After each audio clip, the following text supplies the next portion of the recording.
I got back home for Thanksgiving and the place was dead quiet except for my husband's stepdad chilling in a rocking chair. There was a note stuck on the fridge. Took off on a cruise with my ex. You're staying to look after your stepdad. He needs you. The old guy cracked one eye open and said, "Ready to get started?" I gave a nod. 4 days later, my husband was freaking out, begging. My hands were shaking as I held that note, feeling like the floor dropped out. They'd gone on a fancy Baltic cruise with Lisa, some chick from his office. His mom tagged along, saying she needed a breather. The note said I'd be stuck here with George until Monday. Ethan's name was scrawled at the bottom. I read it twice, thinking it had to be a mix-up. The paper slipped from my fingers onto the counter, my hand going numb. He's not coming back till Monday, right? A scratchy voice behind me made me jump. George was in the doorway, leaning on his cane, but his eyes were way too sharp for the frail guy Ethan made him out to be. Nope, I mumbled, barely getting the words out. They're all gone off on a cruise. George gave a slow nod like he saw. This coming, dumped the mess on you, huh? Typical Ethan crap. I pulled up to the Carter house just half an hour ago, my car stuffed with gifts and stuff for Thanksgiving dinner. The quiet house should have tipped me off, no smell of turkey. Cooking, no TV, blaring a football game, no one yelling, "Hey," when I walked in. Just a cold house and Ethan's stepdad sitting there staring at me with those creepy clear blue eyes. I don't get it, I said, slumping into a kitchen chair. We've been planning this big Thanksgiving meal for ages. His mom was supposed to do it all, everyone was coming. I grabbed my phone and tried Ethan again. Voicemail, same as the last 3 tries. George shuffled over to the fridge and grabbed a jug of water. Been dead like this all week. They split Tuesday morning. He poured a glass, hands a bit shaky. Didn't even leave food. Hope you brought some. I hadn't, just cranberries, sweet. Potatoes and my apple pie stuff, thinking I was chipping in for a big family spread, not stuck with nothing. My phone buzzed and I thought maybe it was Ethan. Nope, just an Instagram notification. Ethan's sister had tagged him in a pic. My fingers were trembling as I opened it. The photo hit me like a punch. Ethan on a cruise ship, arm around a blonde I knew was Lisa, the coworker he kept bringing up lately. They were clinking champagne glasses, grinning. The caption said, #Fresh Start Baltic Vibes with Ethan Carter. And fam, that word burned. I scrolled more. There was Ethan's mom, Susan, sipping some drink, looking like she wasn't stressed at all. Another pic had Ethan and Lisa at a candlelit dinner. Posted 2 days ago, so this was planned. Way before Ethan said we were doing Thanksgiving at his mom's. See something juicy? George asked, eyeing me. I flipped the phone to show him. They're on a cruise with Lisa from his work. The one he swore was just a coworker. My voice broke.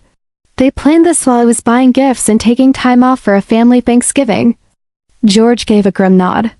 Lisa's been around for 3 months at least. Called here for Ethan a bunch. Nice voice, annoying laugh. I gaped at him, you know? I notice more than they think. He tapped his head with a knobby finger. Still got it up here and no matter what Ethan says. My brain went to our bank account. Hands shaking, I pulled up the app. 3 days ago, a $6,500 pull, nearly all our savings, the cash we were saving for a house down payment. Ethan said we'd start looking after the holidays. He took it all, I whispered, showing George the screen. George didn't blink. They've been pulling that on me forever, nabbing bits here and there. For your care, George, they say. Meanwhile, the heat's barely on, my meds get delayed, and Susan's got a new fancy bag. I felt like puking. This wasn't just a trashed holiday or him cheating. This was them ditching me, ditching George, screwing over everything we were supposed to stand for. My phone rang my best friend Mia, probably calling to say Happy Thanksgiving. I ignored it, not ready to spill this mess. There's some old soup, George said. Not exactly a holiday feast, but it's something. I looked around the kitchen. Dirty plates piled up, empty takeout boxes everywhere. They didn't even clean before they left. Something snapped in me. No way, I said, grabbing my coat and bag. We're not eating leftover soup. I'm hitting the store. They might still have turkey or potatoes. We're doing a real meal today. George looked shocked, then grinned. Haven't had home-cooked food in months. Ethan just drops off burgers when he shows up. At the store, my head was spinning. How long had Ethan been planning to ditch me? Was our whole 6-year marriage just him waiting for something better? I grabbed a turkey breast, potatoes, and veggies, barely noticing the other shoppers rushing. Around, back at the house, George had cleared the counter and was sitting with a pile of papers. "What's this?" I asked, unloading the groceries. "Proof," he said, his eyes hard. "Bank records, doctor stuff, notes on how they've been slacking. Been tracking it for months." He slid a folder my way. "Ethan and Susan think I'm just a pain they're waiting to get rid of. They don't. No, I've been watching them drain my accounts while doing the bare minimum." I skimmed the papers, detailed logs, bank statements with weird transfers, ignored medical advice. "Why show me this?" I asked, creeped out by how thorough he was. George leaned in, looking stronger than before. "'Cause they screwed you over too, Anna, and I don't have long." He pointed to a medical report. "Cancer, end stage, 3 months tops." I sat down hard. "I'm so sorry, George." He brushed it off. "Don't feel bad. Get smart." He stared at me intense. "They think they stuck you with a chore, but they gave us a chance." "A chance for what?" George's thin lips twisted into a smile that changed his whole face. "To make things right." He grabbed an envelope and pushed it toward me. My real will and trust papers, not the ones Ethan and Susan know about. I didn't touch it. "George." "I don't follow." He leaned back, sizing me up. Then he just said, "You in?" Those words hung there, heavy with meaning I couldn't quite grab. Before I could answer, he laid it out.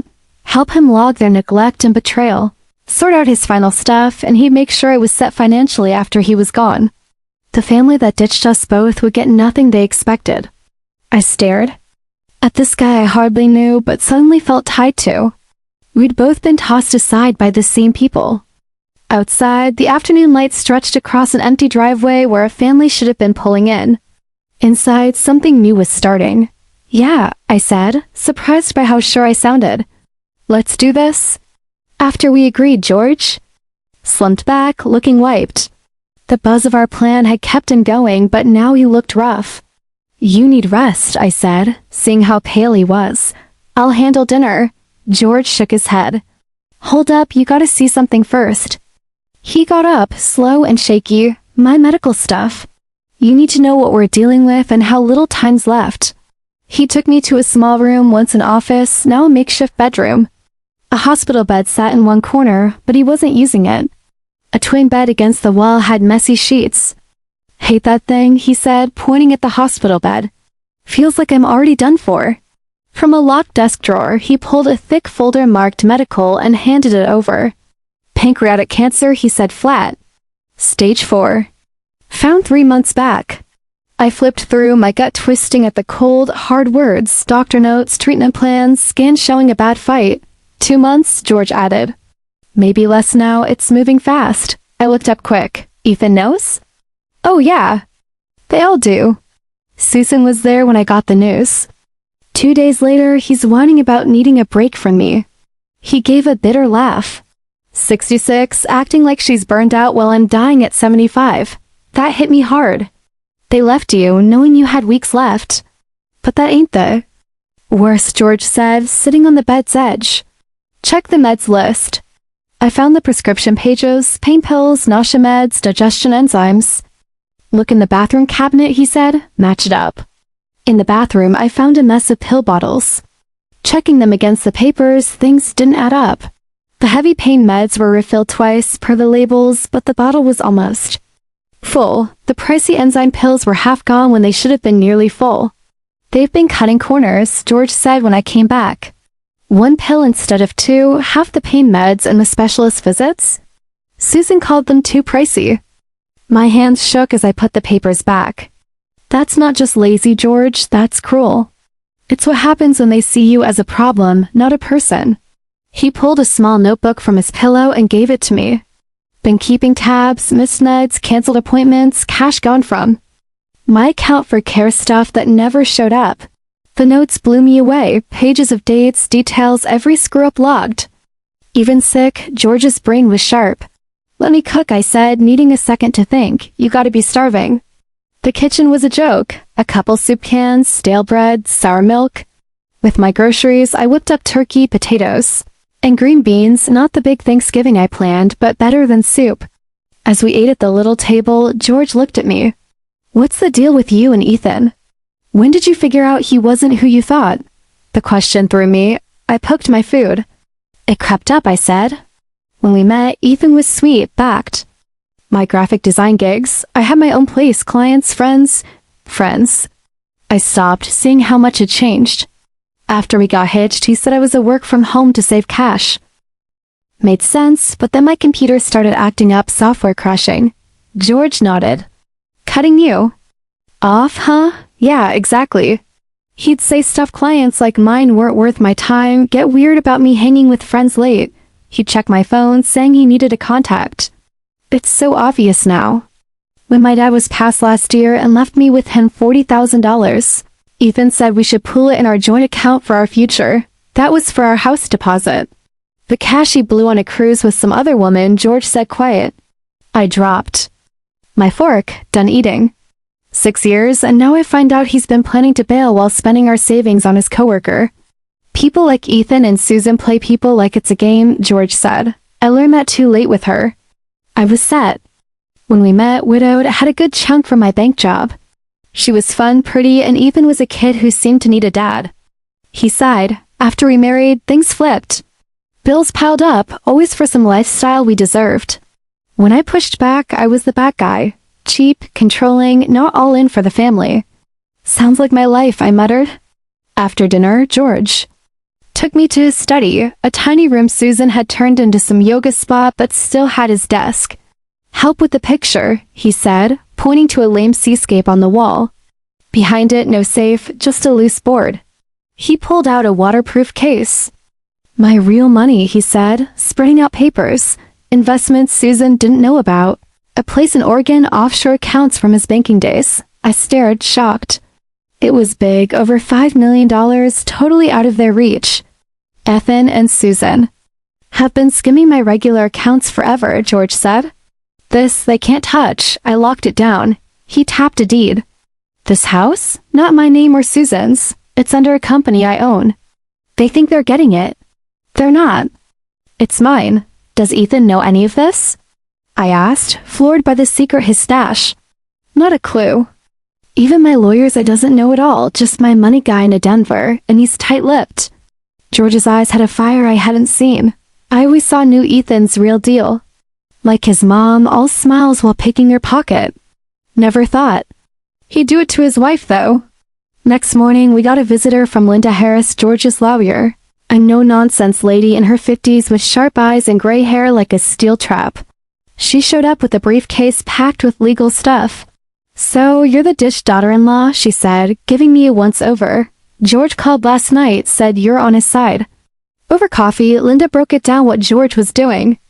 Logging the neglect, rewriting his will, setting up untouchable money stuff. We gotta wrap up some papers for you, she signed.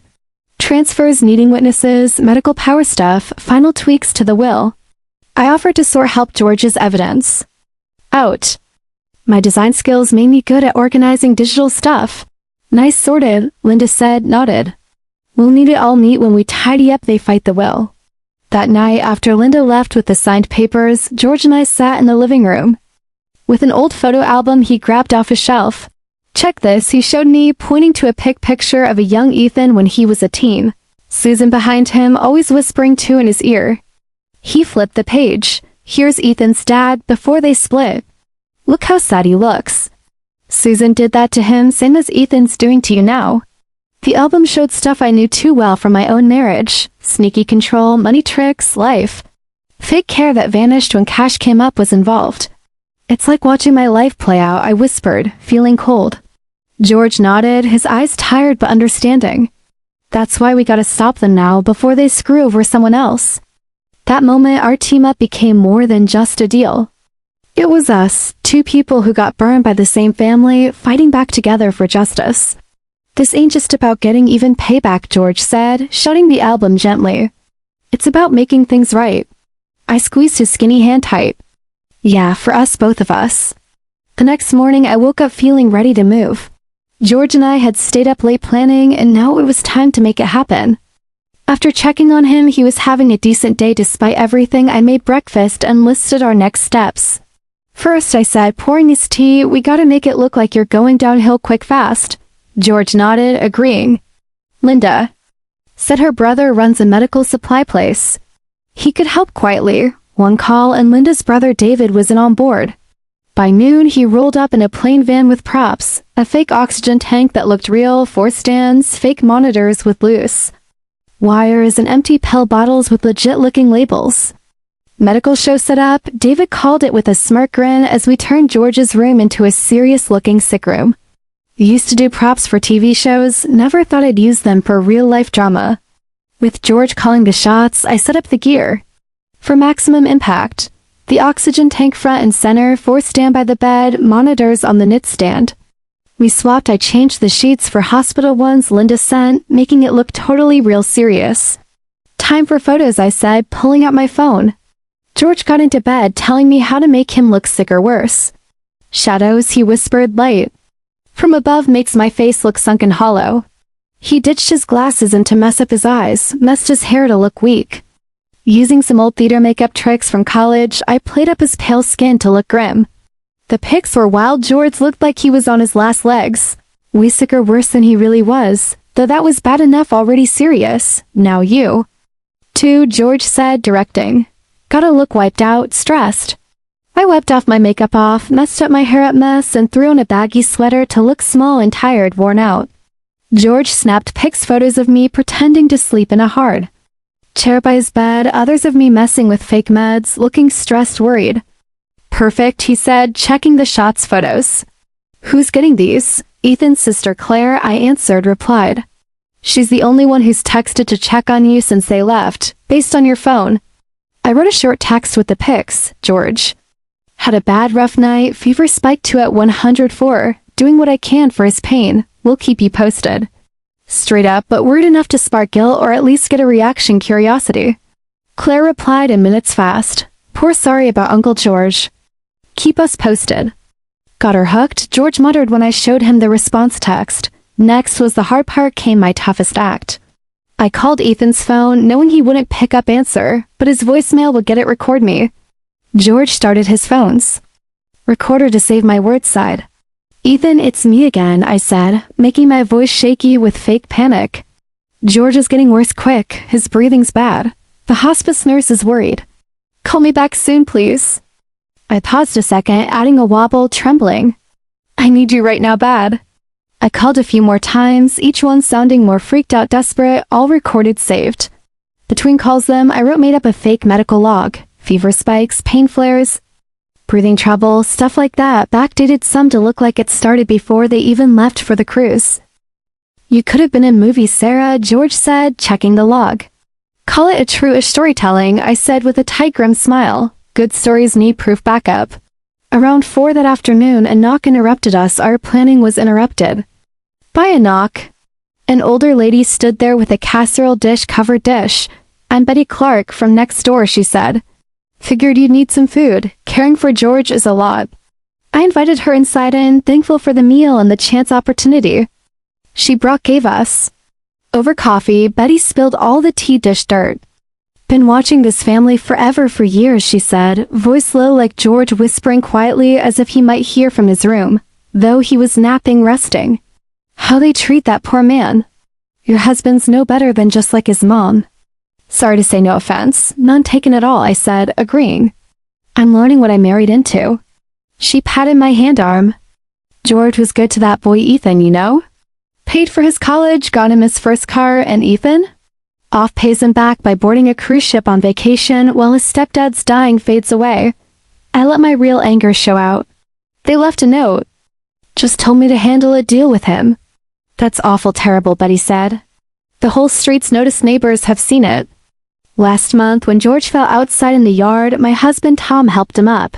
Ethan was inside, didn't answer the door. By the time she left, Betty was ready to tell the neighbors to get George some help, needed support while his family partied in the Baltic. I wrote down, noted her words, and visit date for our records. Over the next couple days, 5 more neighbors stopped by, came, each with their own stories about Ethan ignoring George's neglect. Every visit helped us build our case. giving us more people to back up George's decline and the family's absence no-show during what they thought were his last days. On Saturday morning, Linda came back with the final asset papers to transfer documents. We took George to his bank where he'd been a customer for 30 years. The manager, Mr. Evans, greeted him like an old friend buddy.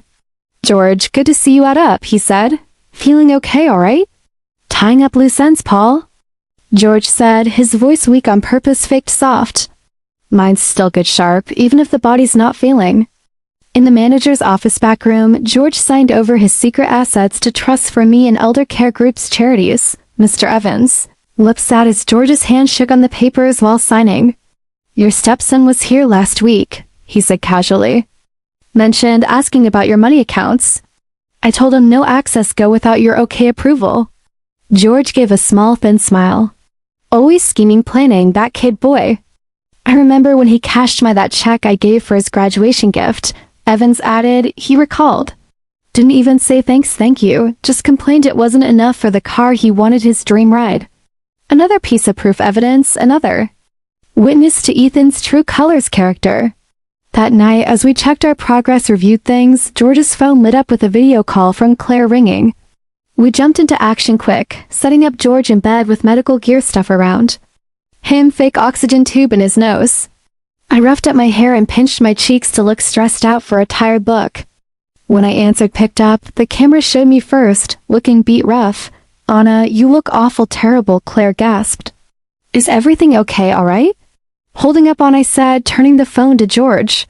He played half-dead perfect, nailed it, breathing. "Heavy labored, Uncle George." "Claire?" "It's Claire from Can You Hear Me?" Claire called out, worried. George's eyes flickered, fluttered, weak. "Claire," he whispered hoarsely. "But you kid, sweetheart?" Her voice sounded worried, but her next words showed her real priorities, what mattered. "Do we need to come back early now? Is he gonna make it last till Monday?" I flipped the camera back to me myself. "Hard to tell, say," I replied. "Hospice says his body's shutting down, failing. If you want to say goodbye, talk to Ethan and Susan," she said fast, quickly. "These tickets can't be refunded, aren't refundable, and Mom's been so stressed out lately." I nodded, acting like I got it, hiding my disgust, pissed off feeling. "Sure, of course, but George keeps asking about for Ethan when he's clear awake." "I'll get him to call her back," Claire promised, when after they're back from their next tour stop excursion. After the call ended, George sat up, yanking the oxygen tube off. "Got that recorded saved?" I showed my other phone, which caught the whole thing conversation. "Every word bit," I said. George's smile was half satisfied, half sad, tinged with sorrow. My family choosing cruise tickets over saying goodbye to me. I knew it'd go like this exactly. I sat on his bed's edge, getting choked up, emotional. "I'm sorry, George," I said. He shook his head off. "Don't be sorry, they had to show their true selves' colors." He grabbed my hand gently. "Weirdest heart thing? These days with you, someone who actually cares, gives a damn, have been better than months with them around." We sat quietly together, thinking about what we'd started, set in motion, and what was left to do still ahead. Our plan was rolling full swing, the trap almost set ready. Just needed the perfect right moment to drop its spring. Sunday morning felt different off. Bringing George his tea, I saw his hand shake, trembling worse, lips a bit blue, tinged bluish. "Don't fake it for me," I said softly, gently, helping him sit up. "You're really rough, feeling bad today, huh, aren't you?" George's smile was weak. Faint but real, genuine. Funny, ironic, right? After all our acting, play acting, the real stuff thing hits us. I called the hospice nurse who checked in weekly before they left. Family bailed. She'd come by that afternoon later, told me how to keep him comfy till then. In the meantime, this wasn't a show anymore, fake. George was fading, slipping, and I felt this need, urge to protect him, look out for him. Our payback revenge plan felt less important, small, compared to making sure he was okay, comfortable. "What's for breakfast?" "You want?" I asked, keeping things normal, trying to stay calm. "Peaches," he said, catching me off guard. "Fresh peaches with cream on top. My late wife Mary used to make him every Sunday morning. He'd make them. I hit 3 stores to find good peaches in November." When I got back and sliced them up with a bit of whipped cream on top, George's eyes got wet, teary at the first bite taste. "Just like Mary's, hers," he whispered softly. Nobody's cared about that stuff like this in years. All day I did things for George's comfort ease, not for the plan or scheme, fixing his pillows, reading to him from his beat-up old copy of Raymond Chandler's The Big Sleep, playing some classical music tunes he liked mention liking. The real connection care we build in just days hit me hard, surprised me how strong it was. You know, George said during a clear moment that afternoon when he was lucid, I haven't been treated with this kind of kindness since Mary passed 10 years ago. Weird how a stranger's been better, kinder to me than my own family folks. The hospice. Nurse Karen came by around 3 o'clock. After checking him, she pulled me aside in the hallway out. His organs are shutting down, failing, she said quietly, gently. It's going bad fast, quicker than expected. I'd say he's got hours, maybe a day tops at most. I nodded. I knew it was coming, but it still stung, hit hard. Should I call them? Family? I asked, feeling unsure about our tricky plan now. Corinne shook her head no. Right now, it's about his comfort ease, not there's drama. If they chose to bail, skip out. She didn't finish, didn't need to. After she left, I sat by George's side. Who was beside him? He'd heard it all us, even though we whispered quietly. Don't call them, he said, firm strongly. They picked their path choice, but we gotta wrap up, some stuff matters. He reached for my hand. Call Linda up. Tell her it's time for the last steps. Linda was there in an hour fast with a notary named Guy, James. George was super sharp alert when they walked in, like he was digging deep for pulling all his strength for this final task. You sure you're good for this, up to it? Linda asked, worried by how bad he looked. Never clear or sure, George said. Death's got a way of clearing priorities, straightens things out. He finished the final papers, handing his assets over to me as trustee, with big chunks set for elder abuse charities groups. The will straight up said named Ethan's neglect was why he was cut out, disinherited. Now the letter, George said after signing the last one. Linda set up her tablet to record him as he spoke his message for the family, to be read after he was gone past. It wasn't the angry rant I thought expected, but something deeper. His real hurt, sadness, the sting pain of being treated like a burden chore, not a dad. To my family folks, he started, voice getting stronger with each word as he went. By that time you hear read this, I'll be gone for good. Didn't seem like my being here or not mattered much to you lately. He listed stuff, just facts, no blame. Holidays spent by himself alone. Doctor visits, appointments ditched. Them whispering about waiting for him to kick off die. I ain't writing this out of anger, he said, but from a place of clarity you get when you're facing the end, it's near. The worst pain in life isn't being sick or even dying. It's knowing, realizing the people you love saw you as just a job, a hassle, something to put up with, tolerate. When he was done, finished, even James, who'd likely seen tons of wills, was wiping his face, eyes quietly. Linda, usually tough as nails, held George's hand gently. They'll hear it all, every word, she promised him, assured. After they left, George wanted his hands on his old video camera. They might say I wasn't all there, questioned my head. He explained, said, I want to record this while I'm sharp clear. I set it up, and George talked for 30 minutes straight to the lens camera, calm and steady, explaining years of their neglect and why he left everything to me for his estate. Anna showed me respect, dignity, in days, 4 days more than my family did in years, 4 years, he said, plainly clear. She's the only one who earned, deserves what I built over a lifetime. He called out specifics, Ethan's rude, snarky comments. At doctor visits, appointments, food meals left too far to grab reach, meds skipped on their weekend trips, outings. The video was brutal, heavy with its quiet delivery voice and hard facts that hit hard truth. By evening dusk, George was slipping, fading. I got him to the living room like he wanted, asked, settling him in his favorite chair by the cozy window. Spot, there's a bottle of port stashed in my study, he said, behind the finance books on economics. Mary and I were saving it for our 50th big anniversary. I found the dusty bottle where he said it was and poured a bit little into 2 fancy crystal glasses from a neglected cabinet shelf. To fairness, justice, George said, lifting his glass slow with effort, shakily. To respect dignity, I added, raising mine. We sat together as it got dark, fell outside, George napping, dozing now and then while I read to him from his favorite book.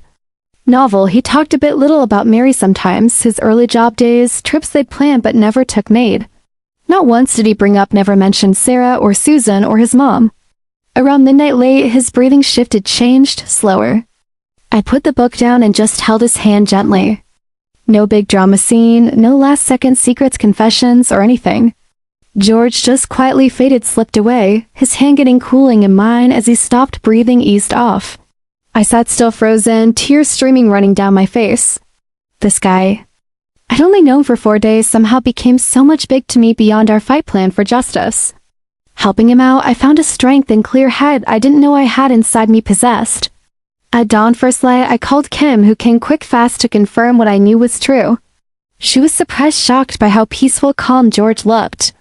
At rest, lots of sick folks' patients show struggle to stress, she remarked, commented softly. He looks like he just nodded off, fell asleep.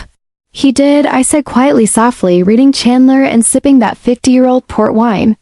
After Kim made it official did the pronouncement, I called the funeral home Linda had recommended. 2 quiet, somber guys showed up within the hour, quick to take George's away body. One of them knew him from local stuff events and said he was sorry, genuinely condolent. Good guy, man, he said, always chipped in for charity drives, fundraisers. Once they were gone left, the house felt empty, hollowed out. I let myself cry, grieve a bit moment before getting to the next phase of our plan. Ethan and Sarah were coming back due tomorrow, thinking they'd find a sick guy to pat and feel better about themselves, less guilty for ditching him. Instead, they'd face me and the truth consequences of their actions. I put George's letter in a cream plain envelope and leaned it against a family photo on the mantel shelf, one where Ethan and Sarah smiled big while George stood off a bit to the side apart. In the dining room, I spread out all the neglect proof files, canceled doctor visits, appointments, money theft scams, recordings of neglect, all labeled clear. George's video was queued up on the TV, ready to roll with one button press of a button. I packed my stuff things in the bedroom up, and by my suitcase next to it. I set out the cruise pics, photos Ethan and his family posted all week online, showing their fun times partying while George struggled here. It was all lined up for max impact punch when they got back, walked in, a big reveal to hit them hard with their choices. Standing in the silent, quiet house, I felt driven, focused. This wasn't just about getting even payback anymore.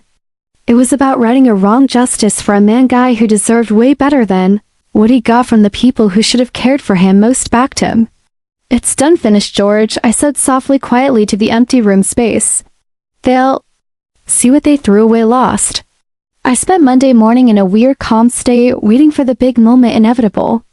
Around noon, midday, I heard car doors slamming shut, then laughter, chatter as Ethan and his family rolled in home from their cruise. I took a deep breath, steady, smoothed my plain black dress I'd bought yesterday the day before, and stood by near George's empty rocking chair spot. The door flew open, burst in. Ethan came first, his mom Susan right behind him on his heels, then Claire and Sarah, the coworker who was obviously way more than that. They were all tan, sunburned, grinning, smiled, hauling loaded with shopping bags and tacky, cheap souvenirs. Babe, we're back home, honey, Ethan called out, all cheery, happy till he saw me standing there. Stone-faced, serious, my expression grin. His grin dropped, faded. What's with the funeral vibes, black get-up dress? Susan pushed past him through, tossing her fancy designer purse on a table shelf. Where's Dad at? He napping, asleep?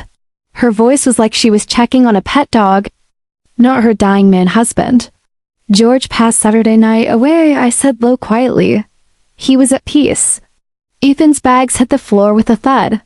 Sarah Lisa hesitated, back toward the door, unsure what to do next. What do you mean he passed away?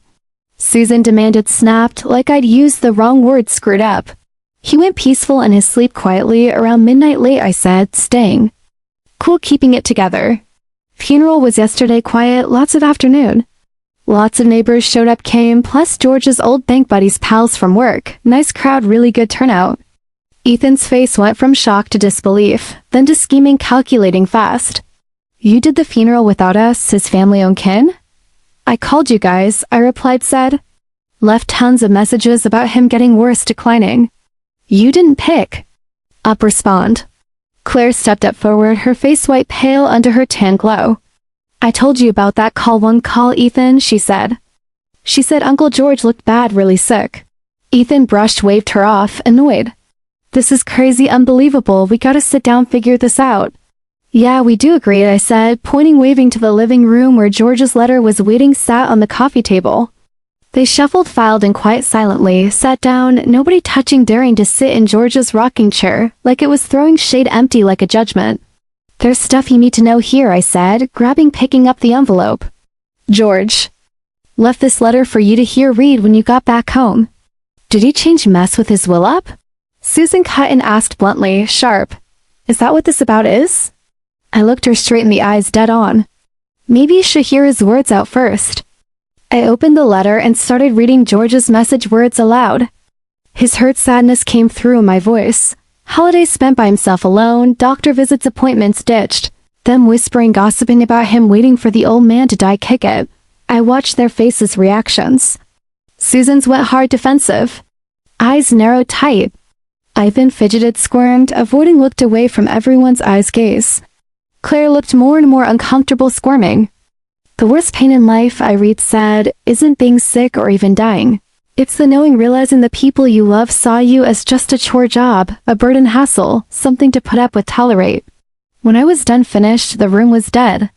Quiet, heavy silence filled it.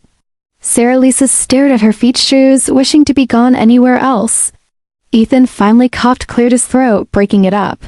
Look, Dad, he was all confused at the end. His meds messing him up, he said, claimed. George was sharp, clear as hell. I cut and interrupted. He even made a video you oughta should see, I said. This is stupid, ridiculous, Susan declared, scoffed. Some dying old guy's man's rants don't mean nothing, change the law, facts. Ethan's his kin family. Actually, there's more stuff, I said, getting up, standing. I took them to the dining room where I'd laid out, spread the evidence files, all organized neatly. Ethan's eyes got wide, bulged when he saw the piles, meticulous, set up in order. What's all this junk crap? He demanded, voice rising, asked sharply. Proof, evidence, I said plainly, simply. Of you stealing his money, ignoring his care, neglecting him, and ditching, abandoning him totally. I opened a folder, pulling out, showing bank statements with marked transfers highlighted. George tracked every cent buck you took for supposed care. Stuff, expenses that never happened showed up. Susan snatched up, grabbed a paper one. He handed it over, gave us that money cash, we were helping, cared for him. By leaving him stranded alone for the holiday Thanksgiving with no meds, barely any, no food in the fridge, empty, and the heat turned down to 62 chilly? I shot back, asked, flipping open another folder with their cruise planning trip prep. Timeline, 6 neighbors saw it all, witnessed your neglect firsthand. And this here, I added. I hit play on the tablet screen and George's video started rolling, began, his calm voice steady. His clear story description of their years of crap mistreatment shut them up, silenced even Susan's gripes, protests. Ethan's face drained, went pale as George listed specifics, meds, watered down drugs, appointments, visits canceled, mean, nasty comments they thought he didn't catch over here. This is all a set-up trap, Ethan yelled, sputtered, jabbing, pointing a finger at me. She played. I messed with a dying guy, man. The doorbell rang before I could say anything, respond. Right on time, perfect, I said. Linda was on at the doorstep with James, the notary guy, beside her. Am interrupting anything? She asked coolly, all business, calm, staying professional. Not at all, no way, I said. They just got back and were checking out George's last words, wishes. Good, great, then I can go ahead, Linda said, stepping in. She set her briefcase on the dining table and pulled out papers, some documents. As executor of George Carter's estate, I'm here to inform you about his final will and wishes testament, she announced. Ethan sat up straight, a cocky grin starting to creep back for him. All right, fine, let's get to the point, he said. Linda adjusted her glasses, fixed her gaze. The will's simple, straightforward, she said. It's clear. George left everything all to Anna Carter, he said, with big donations, chunks to elder abuse prevention organizations, groups. The stunned silence, quiet, that followed was broken by Susan's shrill scream, yell. That's impossible, no.